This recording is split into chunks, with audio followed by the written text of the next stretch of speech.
Hey guys, welcome to my boat fishing boat video. Yeah.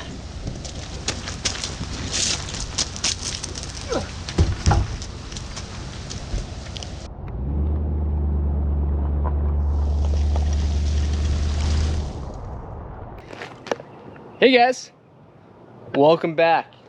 As you can see, it's not raining. I waited a few days and it's beautiful, sunny afternoon here in Maryland. So today I'm going to show you my whole entire boat setup. I'm gonna run down like what I like about the boat, what I don't like about the boat, how I store my bow on both, like on bow fishing or I shoot a fish. Yeah, there's the whole setup. So let's get going. So we'll start on the front here and we'll work our way back. We'll start off with these lights. These lights here, I'll give you guys a close-up, are 150 watt HPS, so high pressure sodiums.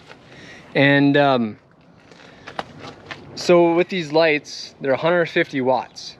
So you should be able to use like a 2000 watt generator and run 6 or 8 of them fairly easy. Like the generator is gonna be working, but you should be able to do it. That was not the case.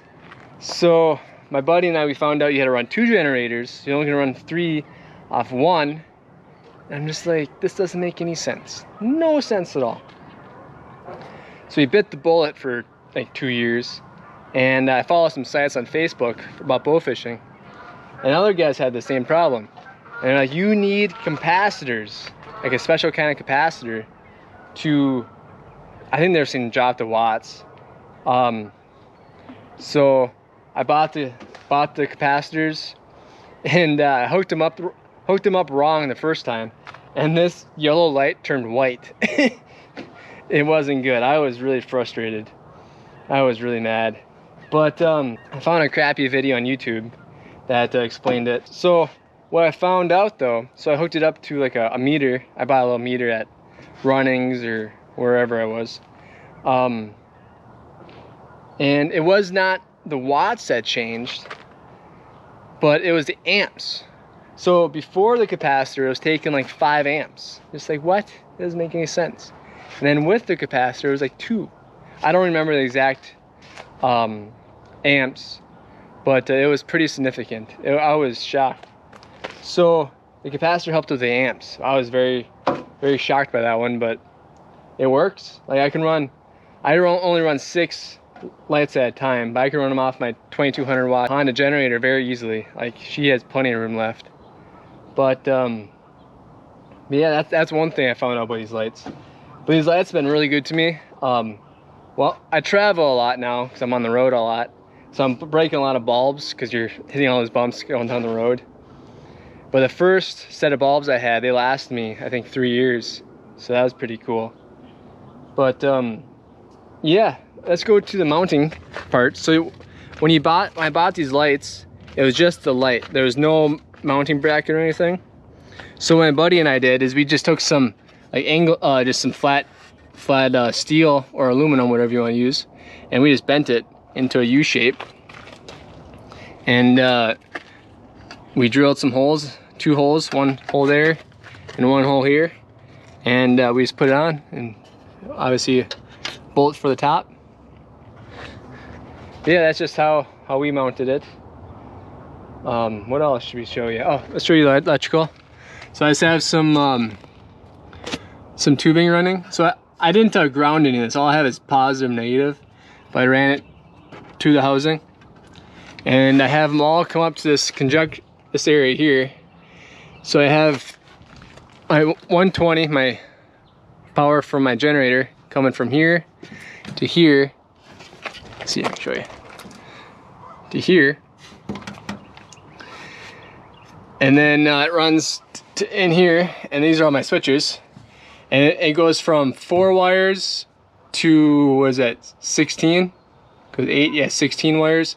It's a big mess in there, but I have all that set up, and then it goes to these switches, on, off, for each light. But yeah, it's pretty easy, because it's just kind of hooking up wires and just making 1 wire turn into 4 or whatever. But this takes time because you're down there underneath and you're working above your head and stuff. And then I just have this wire running down all the way here up to here, and that's where I plug into a generator. So yeah, like right there. Man, there's so much to show you guys. Right here, we'll start with this LED light bar. So I had just a 12-inch LED light bar, I should say. And so what I found is, like with these HPSs, like if you run these while you're cruising down the river going 30 miles an hour or a lake, you have a lot of glare come back at you. Like, it's ridiculous. You can't see too far. So I ran into this guy and he told me, hey, put a 12-inch light bar on there. So I did, and it does help. It did help. It was a good learning lesson, good step. But it doesn't really do it good enough justice. Like my next boat setup I'm building right now, I'm gonna have totally different lights for driving, and it's not gonna be a light bar.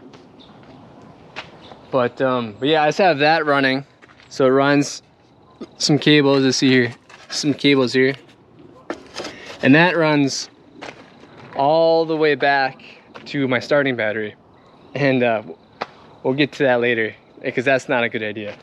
But and then I have my navigational lights right here. But so this boat here is a Crestliner 1860 side console, and with this they have this track that you can stick stuff on. And with this track, you can buy a bunch of different things to stick on there. But not permanently, but to keep this platform on without it flying off, what we did is we bought these cleats here. And all they are is they are mounted with these little bolts. And it's 2 bolts per cleat. But we put those on. And one thing I noticed is if you put this cleat like a little bit farther back, this whole platform would slide back. So this cleat is actually holding it down and holding it from going that way. So I also have one over there and then 2 in the back. Yeah, that's how we do that. And then I just have these ratchet straps that you can do that, and then you just say that, strap her down. So then if I want to take this off, I just unstrap those and take her off. Back home we have a skid loader, so I just pick up with a skid loader and put her down. But so with this boat, I'm not exactly sure why it is, but it's very it's more back heavy than front heavy. So when I'm trailing it, when I'm hauling it down the road, I have this strap I just put on it so that it doesn't bounce up and down, because it did that. So I didn't really appreciate that going down the roads, going 60 miles an hour. But so I just have it. It's just a normal ratchet strap. Just mount to there, and around.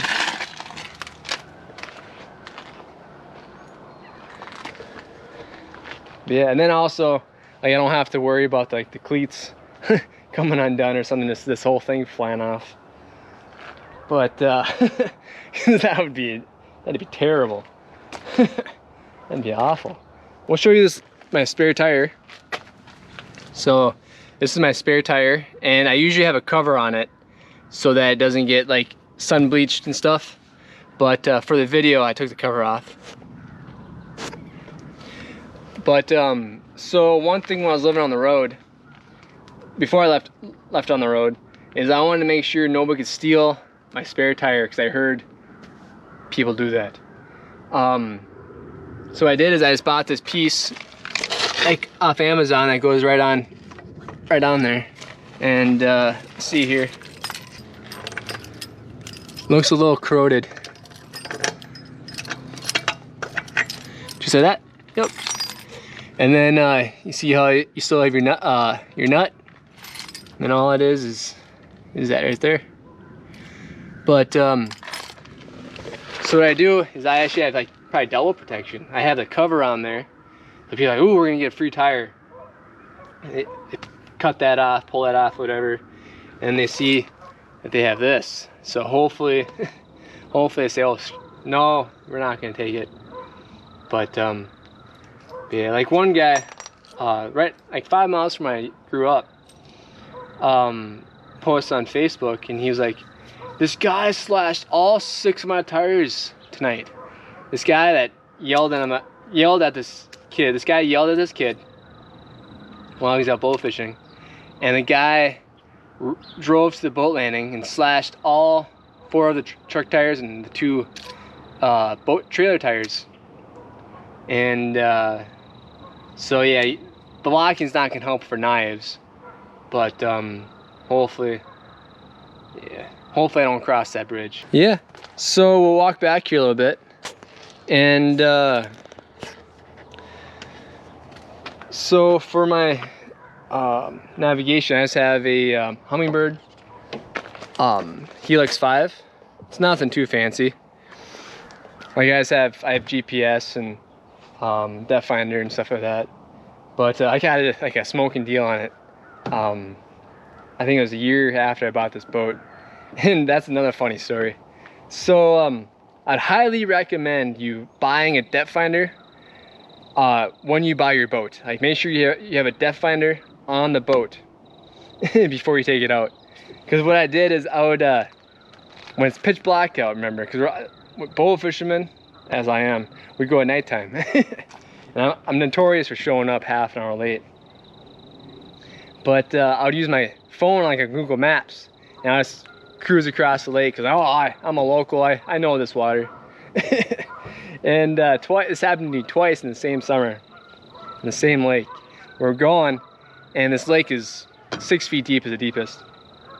But we're going, and these cattails. So in the spring there's no cattails, and like in June or July there is cattails. But they were going, and all of a sudden, like I run, like right in front of me there's a cattail peninsula. I'm like, crap! So we go across this cattail peninsula, going like 30 miles an hour. We didn't wreck anything, thank goodness. But that happened to me twice in the same year. So I highly recommend getting one of those. Maybe not a Helix or Humminbird, but just a depth finder in general. But yeah, and the controls it's got here is nothing too fancy. Let's see, I got the sunlight. Just got navigation lights, bilge, alternator, and then cigarette lighter, and then that's just a setup I was working with. Like, this year was for power for my interior lights. It never worked. But then this told me how much battery I had left on my starter battery. And then yeah, it's just the normal stuff. Like, this is your throttle controls, keys. I'll show you guys this platform here. So the platform came, like, I think 3 or 4 years after I bought the boat, we built the platform. But the platform is just a 2 inch by 2 inch by like 1/8 aluminum square tubing, not tubing, square pieces. And then this year the crossbars are 1.5 by 1.5 by 1/8. And yeah, we just built it up, and then on top is just some thin aluminum we welded on. I don't know if you guys can see that or not. The sun's not in my favor today, but I love the back platform. Like, I know a lot of people don't have them, but I absolutely love it. So like, what we can do is there it is. The big back platform is like, my buddy and I got into fly fishing, and we're from Minnesota, so like there's not too many rivers. Where we grew up is all lakes. But we would go, and one of us would be in the front on the platform, and one of us would be in the back. You're standing there, and you're so much higher on the back, and you're just whipping that fly and catching bass and sunnies, and super clean water so you can see everything. But yeah, I love just standing up there. you can see so much better, and yeah, it's a lot of fun. I really enjoy having that back platform. But and then yeah, just got normal tie downs. Nothing too fancy. The rivets broke on them, so I just put some little bolts.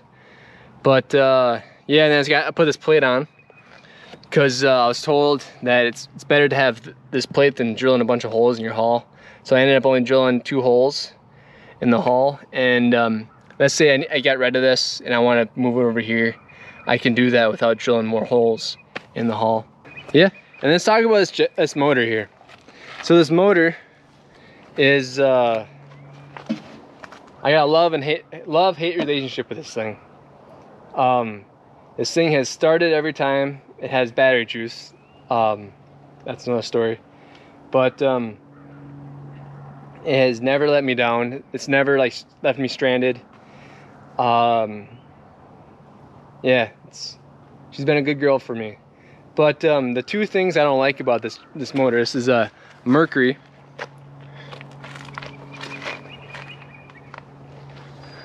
The 2 things I don't like about this thing is that the trim, like going up and down, it's always slow. It's never slower than fast like a Suzuki.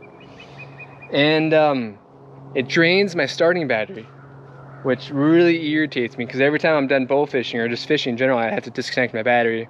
And then when I'm done, I reconnect it. Like, I could do an on and off switch, but I didn't get around to that. That really irritated me.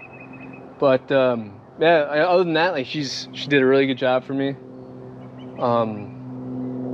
She handled, like, I took her out in the Atlantic Ocean, took her down in the Gulf, took her on big rivers, small rivers, big lakes, small lakes, and she handled everything. So I'm very, very happy with that. And then for the compartment for my batteries, there's this opening, and so my starting battery goes right there, and my other batteries went right here, but I have them all out because I'm putting them in my other boat. But what I did is I spent the big bucks, guys, and I bought 3 100 amp hour Battleborn batteries, and these are lithium batteries, and they're like 900 bucks a piece. But I really like it. I really like these batteries. Like, you don't have to, like, they have a 10-year warranty for one. You don't ever have to like worry about them like losing water, or if it's too cold out or too hot out. They take care of themselves. So I love that. They have a lot more power than my lead acids. I ran interstates, and they're heavy. I was always getting new ones like every 2 years. So far, I'm loving these batteries. But with these batteries, the battery, like how much power you have left in your batteries, does not work on the trolling motor. The trolling motor is based off voltage, not amps. So like lithiums stay at a consistent like 14.4 volts like the whole time, and lead acids, they drop in voltage. So that's one downfall. But they make things that show you like how much battery power you have left, but none of them are waterproof. And this thing here got wet all the time. As you can see, like there's this big crack, and the batteries always got wet. But yeah, let's keep walking around. And for filming, I use these just some lights I bought off Amazon again. As you can see, the bolts need to be tightened down. But these are like floodlights, they're not spots, and they go facing this way. So that helps with, like, so instead of just seeing this random shadow walking around, you can actually see me. Is that good for me while I'm fishing? No, because there's a lot more glare. But sacrifices for filming, I guess. But anyhow, but it also helps too, like when you shoot a fish, all this here all this down here is all lit up. So that's one nice thing about that.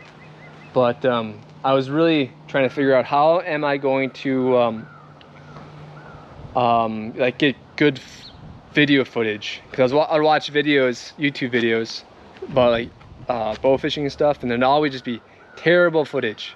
It'd be cool content, but it's terrible footage because you couldn't see anybody. So I was like, I gotta fix that, and so I did my best.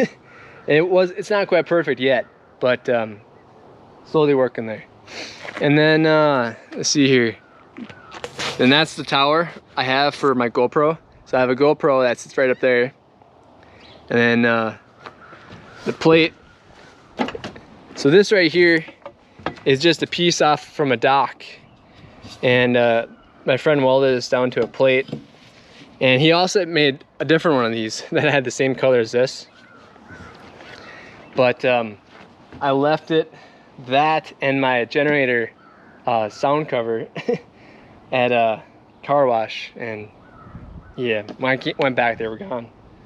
So that was irritating. But yeah, I just would put a 3M sticker, like a GoPro mount up there, and just have one camera there, and it'll be facing down at me right there. And then for filming, I would have that just running the whole entire time. And like I would shut that off when I shut my head camera off, so that I'd have easier time with editing. But for back here,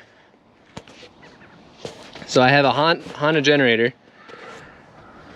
and I just have it sit there, but I also have these straps. I only have one right at the moment, but I'll take it and send it through and hook it to these eye bolts, and then hook this one to this one right here. And then I would have one here too, so it'd be like an X. And that worked out very well. You don't want to like crank her down as hard as you can, because then all the vibration goes through the boat. So you want to you play around with it. There's a happy medium. Let's see here, anything else back here? Aha, there's one more here. So one thing I was trying to figure out for traveling the country is like, where am I gonna sleep? Like if I'm at a place where I can't sleep in my truck, how am I gonna sleep in my boat? So what I found out is I got this Inu hammock if you're from Minnesota, it's hammock if you're from Maryland. But so I only had 4 of them, so I take this eye bolt here, and I put it up on the front platform. I'll show you that a little bit later. So this is the cool part. Is you take it, hook it there, you hook it in the front, and by golly, you got a hammock. So, and like Inu also makes like a bug net, and so like on most nights it's pretty buggy, so I just put the bug net through, and I tie some AMS line I have that's garbage. I've been used all the time, so I just have some extra. But I tie it to one eye bolt and to the other, and I tie it really tight so the string is like right here, and I stay bug free and somewhat warm in a hammock. But yeah, I love this here. Like, you can sit here, you can drive, which is probably not the smartest idea, and you can just rock.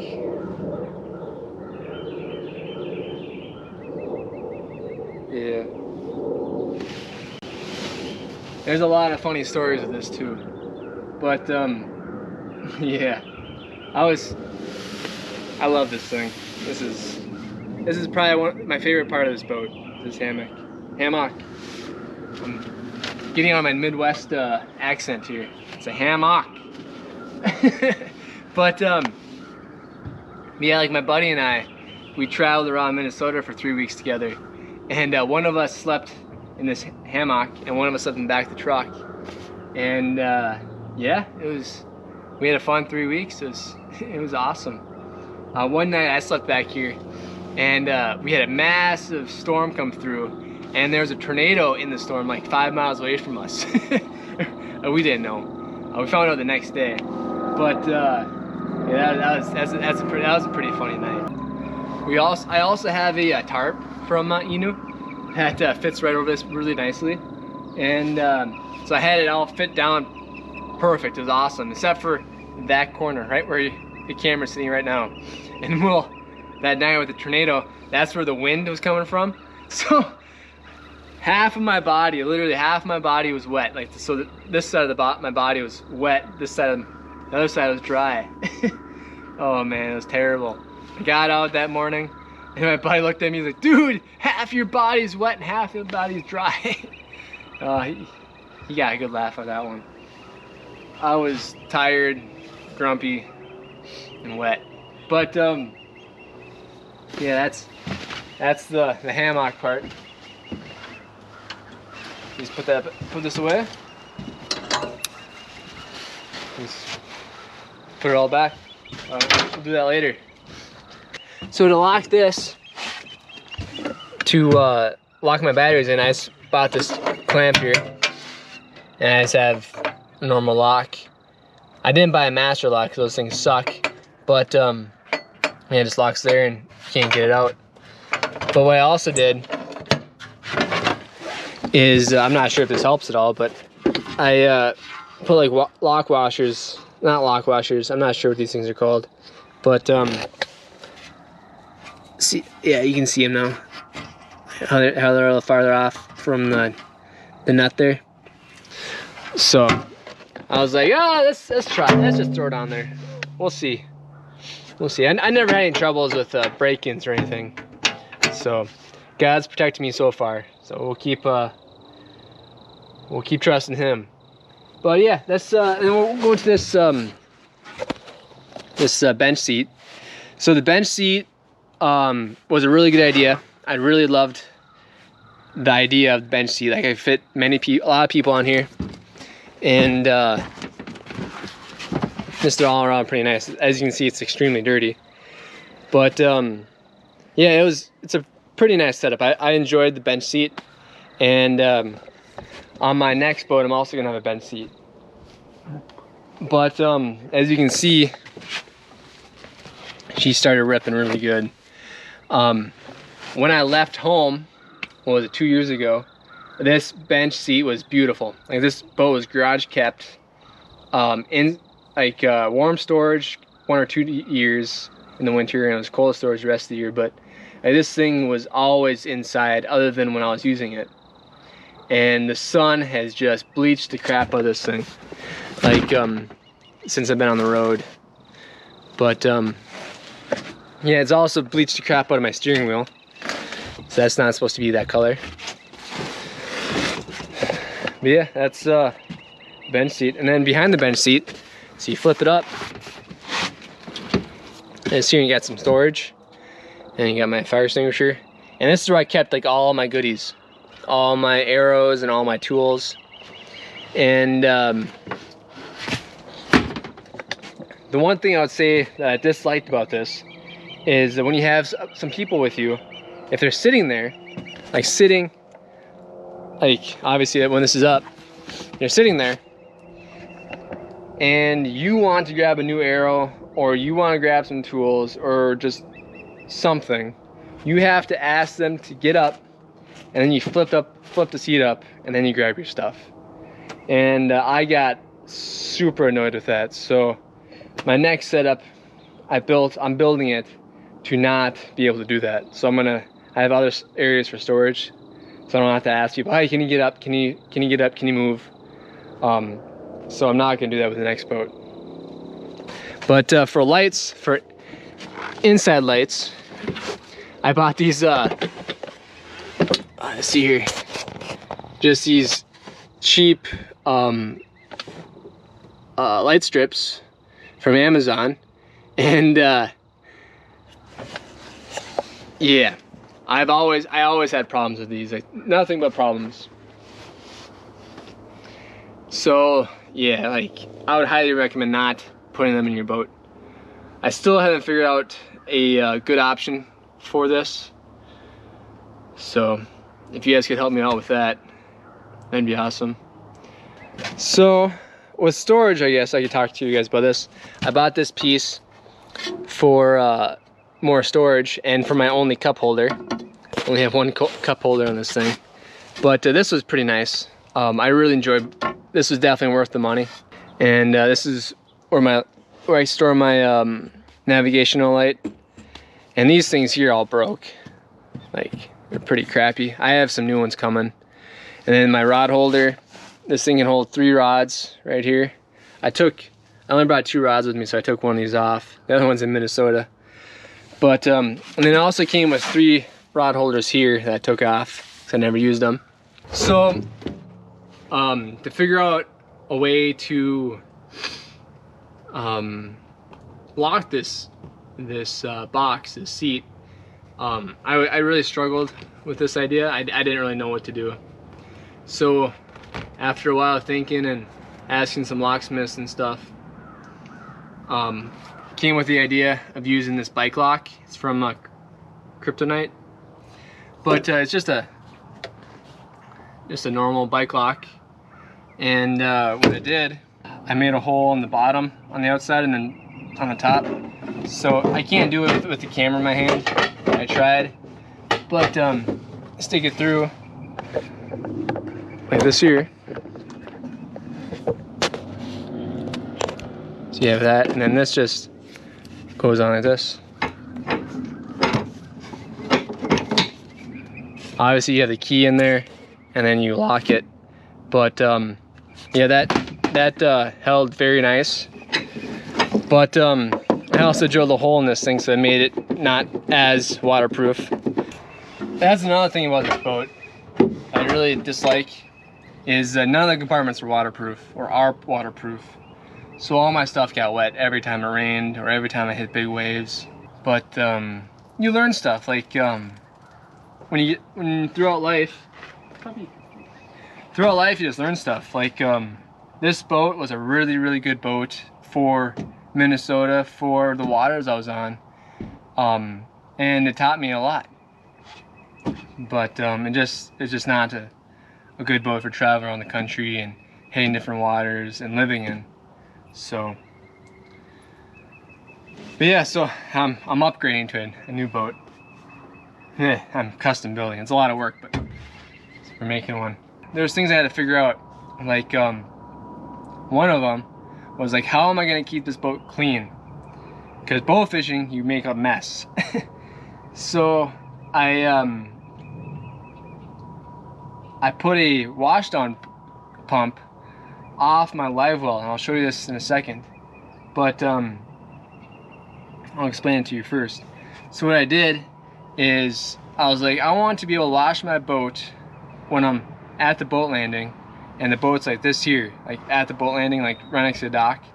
So what I did is I made another hole on the bottom of my live well, and that's where I started my hoses and my fittings. But so the idea was I was gonna be able to fill up my live well full of water, and once I get onto land, I can spray off my boat. And it worked really, really nice. Like the pump I used was for an RV, like for the faucet, so it wasn't the best for that. And the mount it came with got destroyed in a year. But yeah, I was really happy with it. I'll show you guys that right now. It's right behind here. So this is my drain hole. This is the drain. That's the drain. And then that right there is for the washdown station. So that goes to this. So there we go. So it goes up there, and then there's a filter that's right there. Then it goes to the washdown station. think right there, that's the washdown station. Well, the washdown pump, I should say. And then it goes up to this piece here. So this piece is where I hook up my hose. And yeah, that's it. Like my buddy, he kind of made fun of me for this, but I'll tell you guys anyways. Like it took me all summer to figure that out. Like it seems so easy, and now that I look at it, like man, that it was really, really easy. But it literally took me all summer to figure that out. But yeah, then like I got my electrical running here, running to it. But yeah, ended up it worked great. Every boat from now on is gonna have a washdown station in it. I absolutely love it. Absolutely love it. But so I got up here, I got a live well, and it's just your normal live well. Everything comes with it. And up in the 2 storage spots. For the hammock here, we had to beef this up here because we broke the welds before we put this plate on. So we had to put that plate on, and then another one right there to beef this up for the hammock. The turf here. So this turf is just black tip turf, nothing special. For like the first 2 or 3 years I had this boat, I had nothing on the platform, and it was just bare aluminum. It got slippery really quick. Well, one time, thank goodness it didn't happen to anybody else, just me. But I was standing up here, and I was standing, like I was over here, standing right there, and I slipped through, my feet went through this hole, and my gut this smoked my gut. And man, did the air get knocked out of me. Whew. Well, safe to say, like, I went and bought some turf like the next week. I highly, like, this stuff is, like, it's held up for me. Like, it's been on there for like three years, maybe 4 years. It's held up pretty good, but it's obviously not the top of the line kind of deal. But like on a hot day, this aluminum down here, all this stuff here, is like scorching hot, like massively hot. And this stuff here, it is beautiful. Like, it's not hot, it's not cold, it is just awesome. So I highly like recommend like putting some sort of turf on your rig. Yeah, and then for my trolling motor, I have a 112 Minn Kota 62-inch shaft, and it says 70, but that's because we put a new head on there, and the guy that put a new head on only had 70 stickers. So I'm like, let's trick some thieves or somebody. So we threw a 70 on there. But yeah, this trolling motor has been, it's been great. The foot has never gave me any issues. I broke a few props and stuff, like all that stuff, but the foot's never gave me any issues. When I was in Louisiana, I broke the shaft, and that's a lifetime warranty, so I got a brand new shaft for free. So I put that on last year. And I changed out the head components like probably like 3 times, because just run the crap out of that trolling motor, you burn up stuff. The hand controls, that stick, I think that broke twice. But that's all from 2016, and I ran the crap out of that thing, and she has held up very, very nicely. So I'm really happy with that. But yeah, let's talk about this bow here. So I have just a normal Cajun bow. It's an okay bow. I love it. But so when I'm shooting fish, so I love standing. This is where I stand right here, because I'm right-handed. So I'll stand here, and I'll be looking, and then I can come back, boom, grab this bow, pull back, thwack. So why I don't have my bow in my hand is like if there's like no fish to be seen, and like you're seeing a fish like every half an hour, or you have a snack in your hand, or just whatever. Like usually I have my bow in my hand because you're a lot faster, a lot more, like it's just, you don't miss as many fish that way if you have your bow in your hand. But what I have here is I have Benil bow holders, and I love them. Like you don't throw your bow is not on the ground for people to step on. It's easy to just have it there and grab it and shoot a fish. Yeah, you can hold a lot more bows up here too. I have 4 of them up here, so I have 2 here, 1, 2, and 3, and then 4. Yeah, I really like it. The first couple years I had this boat, we were always having bows on the ground, bows underneath the platform, just getting beat the crap.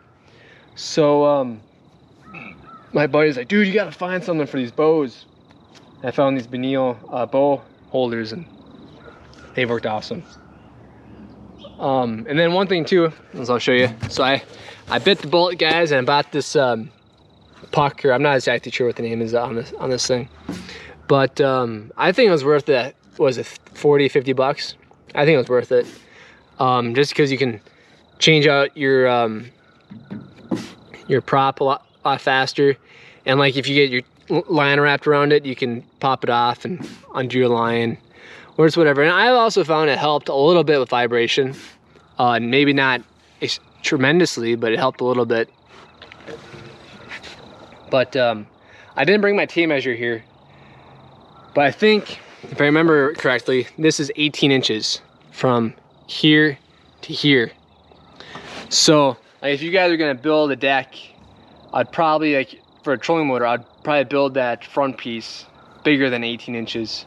Because this thing, it fits perfect.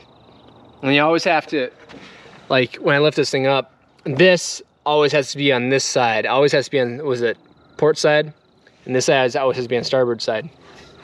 You cannot flip it around, otherwise this will hit this post. I also, for filming, I also have some a ram mount that goes to here, goes up. The boat itself, the hull is phenomenal. This thing, I love this hull. Like, it has handled so much, and it's always held up. It's always gotten me through anything I've taken through it. And this right here is a Crestliner 1860s side console. I love this hull. There's some issues, like there's some bubbling in the floor, and like they use rivets for some stuff, and like the rivets are coming out. Like the seat is not that, like the seat is falling apart. That's probably any seat falls apart. And the storage, like John boats for me, like my buddy's dad bought a John boat, and I'm like, they're like, oh, it's so amazing. Like, oh, crappy storage. Like, most John boats just have terrible storage, in my opinion. So, but like the hull, I have nothing bad to say about the hull of this boat. Like, this thing is the top of the line for me. I love it. When I was looking at boats, I spent like a year and a half looking for boats, and I was noticing these guys on Facebook were saying that the tracker boats have a thinner hull than like most of these other boats. So I wanted to stay away from tracker. Like my dad was like, dude, like you can buy a whole bow fishing setup for like, was like 20 grand or whatever. I'm like, then I'll be like everybody else though. And like trackers have thin hulls, supposedly, that's what I heard. So that's why I didn't go with that route. I also wanted to like build this out. Like my cousin and I, we built the platform. I'm not a welder, he is, but built the platforms. And well, one of my friends, my other friend, he built the back platform. But yeah, like I bought this boat so I could be like different than everybody else. Just put my own like twist to my bow fishing boat. For this railing I should say, I have it so my knee is like right here. And why if I remember, it's like 16 inches. If I remember correctly, this is 16 inches high. Why I had that is because you get a lot more leverage. You get a lot more like leverage, a lot more more balance when the wrangle is a little bit higher. I've never had anybody fall out of this boat, which, yes, awesome. I'm happy. That's a big accomplishment. But there was like probably 5 or 6 times when I was by myself, like in a river or wherever, like there's many places that I would hit something, only going like 3 miles an hour or 5 miles an hour, and I'd be bow fishing and I would almost fall out of this platform. But this railing would keep me in because it was right at knee level, and I was able to keep my whole body in the boat. But right here, you guys can't see now because it's terrible lighting, but I have, so these bolts are on the back side is a fuse box. So one's a fuse box, the other one's a negative terminal. But before, I had everything just like crumpled up there, like just a bunch of wires. But before I left home, I bought a small fuse box and I did everything right. If you guys are gonna wire stuff up, I would highly recommend doing fuse boxes, because it's just a lot cleaner. And if you have a problem, like let's say one of my wires is exposed on my washdown station, it would blow that fuse for the washdown station, not everything else. So I highly recommend going that route. I also have some switches down there for like my washdown station. I have I think that's the only switch down there. Oh, and then I also have the switch for the light bar down there too. So this trailer is not galvanized. So like once I got to saltwater, she started to get pretty rusty. But the cables that for the electrical wire, I should say, would deteriorate really fast. Not really fast, but like deteriorate over a while. So this last fall, I rewired the whole trailer, and what I did to be a little bit different is I bought an extension cord, like a 120 for 120 volt, just an electric cord, and 3 wires, so your negative, positive, and ground, and I used that. So I cut it in half. So instead of having just like the wire and just that one coating around the wire, now I have all 3 inside an electric wire. Gosh, an extension cord. Let's see here. Yeah, there we go. Right here. So I have them all. So these, one runs to the back right, one runs to the back left, and then these run to these right here, and then these ones run to these right here. But yeah, I was noticing in the back wires, they'd always like start corroding. So I was like, man, like it would corrode really fast if it's just like this here, but with this, I don't think it would corrode nearly as fast. So that's what I did last fall. So far, I really like it, but I probably won't have this thing long enough. To figure that out. I was in Louisiana, and I greased my trailer, trailer axles, and I greased them too much. Oh. And I had the starboard side, so the passenger side of the vehicle, blow out on me. Like the tire didn't blow, but the bearing blew. And oh, it irritated me. But a local redneck came and helped me out. But one thing I had before leaving Minnesota is my friend that helped me with this. He's like, you need to have a spare wheel bearing in case. So I was prepared. Threw another spare wheel bearing on there and kept on going. But it was a while because I didn't have the right tools and blah blah blah blah blah blah blah. But yeah, and then I have some LED lights in the back here. And I'm really good at smashing those into like docks or like dock tires in Minnesota. Like I broke so many taillights. We're not gonna go down that road. That's a long road. But yeah, the prop is a three blade prop. This is not the one that came with it. The one that came with this boat was a 4 blade prop, and I still have that one. I just I chipped that one, so I sent that one in. I bought this to take its place while that one got fixed, and I just never put it back. But yeah, it has a 60 horse Mercury, just tell you, 60 horse, and yeah, just some bumpers there. Yeah, she got some good scratches from over time.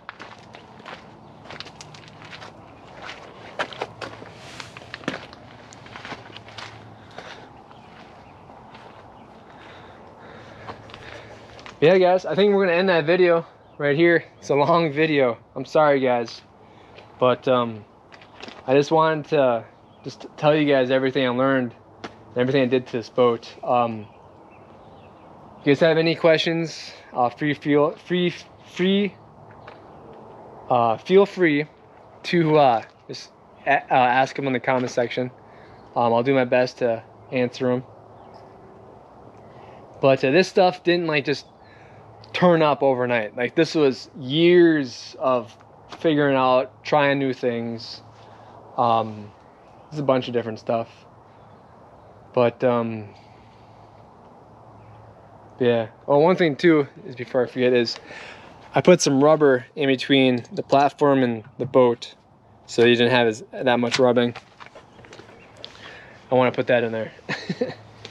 Yeah, it's like things take time and you need to learn. So like, we started out with the front platform, and it was actually 4 inches higher.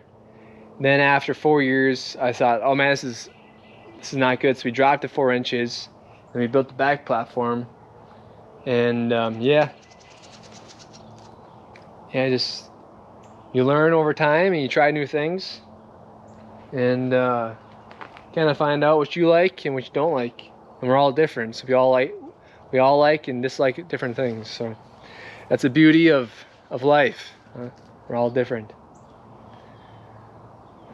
But yeah, it's gonna be hard to see her go, but it's been a good boat. But anyhow, guys, I'm gonna end it here. I hope this maybe gave you some ideas or helped you guys out with something. But thanks, guys, for watching. God bless you, and safe travels in the waters. See ya.